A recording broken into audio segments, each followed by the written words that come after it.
Good morning. Thank you all for being here this morning.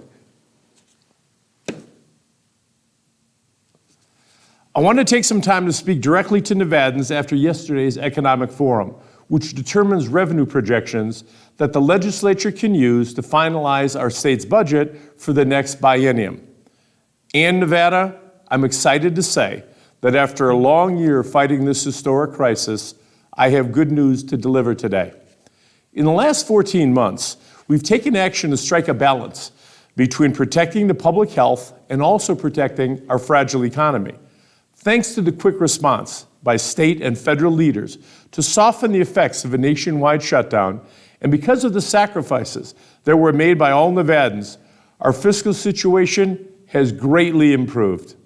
Across the state, we work together to find creative and smart solutions and contribute to the promising outcomes we heard in yesterday's economic forum. The increase in revenue projections announced yesterday, along with the funding the state will be receiving from the American Rescue Plan, will put us in a better position to begin stabilizing the state's fiscal situation, restoring critical services, and getting assistance to Nevadans most in need. But we didn't get to where we are today without weathering an incredibly difficult year.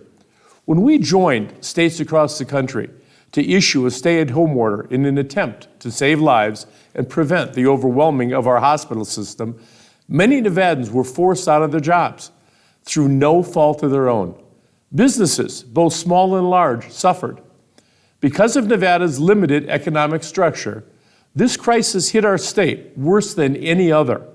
And just like so many Nevada families, the state's budget took a dramatic turn in the pandemic.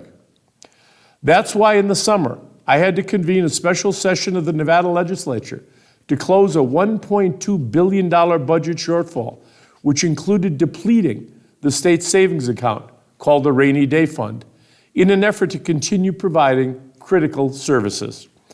But there's no doubt about it. The state's ability to provide services during this difficult time was made even more difficult because of the dramatic loss in revenue.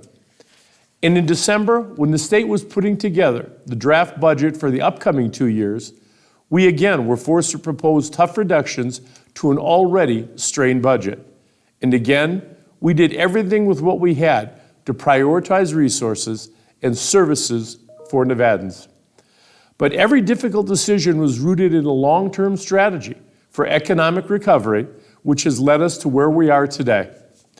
While we were dealing with a constantly evolving situation, we took prudent and responsible fiscal measures to ensure our budgets stayed balanced and that we focused on serving Nevadans.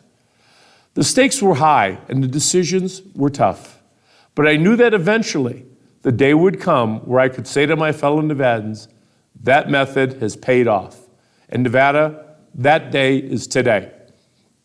Yesterday's economic forum proved that our crisis management, strategic budgeting decisions, and most importantly, the shared sacrifices of every Nevadan in the last 14 months has resulted in the states having $586.2 million more than we thought we would have when we first created this budget in December.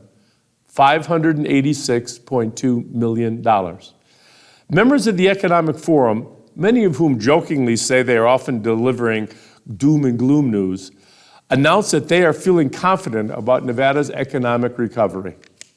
In addition to the unbelievable increase in projected revenue, state economists also highlighted other signals of our economic recovery, including crediting the successful rollout of COVID-19 vaccine as one of the driving factors to cause consumer confidence to jump to a 14-month high. The projected increase in revenue for the state is a signal of the start of our comeback, and it's no accident. We are on track to have all capacity and economic restrictions in the state lifted by June 1st. A full reopening of our economic sector is less than a month away. Many conventions have announced their plans to return, and our businesses are coming back. But while we celebrate this moment, we can't allow ourselves to forget the struggles we faced in the last 14 months. And that's what I want to talk about now, how we move forward knowing what we know today. We have been at this point before. where we're slowly exiting a crisis and beginning to see the light ahead. And what we've learned from the past is that the decisions we make now will determine how prepared we are for the next challenge, how fiscally stable our state is, how much we can prevent future generations from having to face the tough decisions we had to make in the last year. So as we plan how to utilize the new state funding to our state from increased revenue projections and federal funding, we must remember that spending is easy, investing is hard, but investing in will always be worth it. Nevada, we have a once-in-a-lifetime opportunity to utilize the funding we have to transform our state. But it will require us to break the patterns of the past. And that's what I want to commit to Nevadans here in this moment. I am committed to changing our systems, our systemic issues that make Nevada the hardest hit state in the nation when there's an economic downturn. So I'm asking leaders to take the approach of responsible families throughout the state who are also making their comeback right now.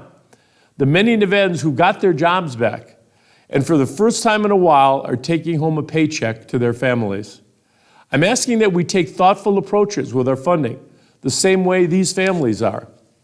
Families are using their paychecks to pay off their credit cards, put some money aside, and invest in repairs they had to delay over the past year. And they're stabilizing their financial situations to get back to normal. We need to take the same approach. We need to refill our savings account, pay off our debts, and restore the difficult cuts that we suffered in areas like mental health and education. We need to bring our state back to a baseline, and we also need to fix what's broken by investing in new systems, including the one at Dieter. As we use these funds to stabilize our state's fiscal situation in the immediate, we then need to ensure our recovery process brings along every Nevadan, especially those who have been the most negatively impacted by this pandemic.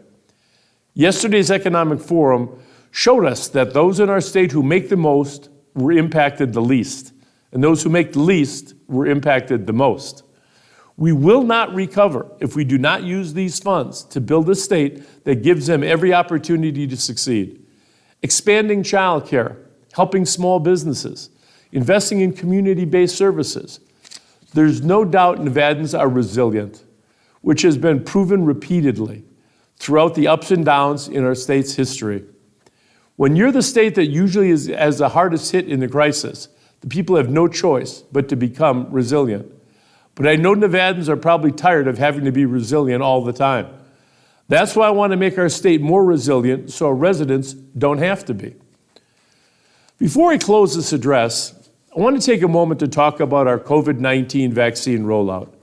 As I've mentioned, the speed and efficiency that the vaccine rollout was a key factor in the positive economic forecast announced yesterday. As of today, more than 45% of eligible Nevadans have initiated vaccination, and more than 1/3 of eligible Nevadans are fully vaccinated. I want to encourage all Nevadans who may not have yet chosen to get their COVID-19 vaccine to consider speaking to their pharmacist or their physician if you still have questions. Nevadans can also visit nvcovidfighter.org to learn more about the COVID-19 vaccine and to schedule an appointment. Vaccination just doesn't protect you from COVID-19 as an individual. It also protects the people around you. When you're fully vaccinated, you're much less likely to get infected and much less likely to spread the virus.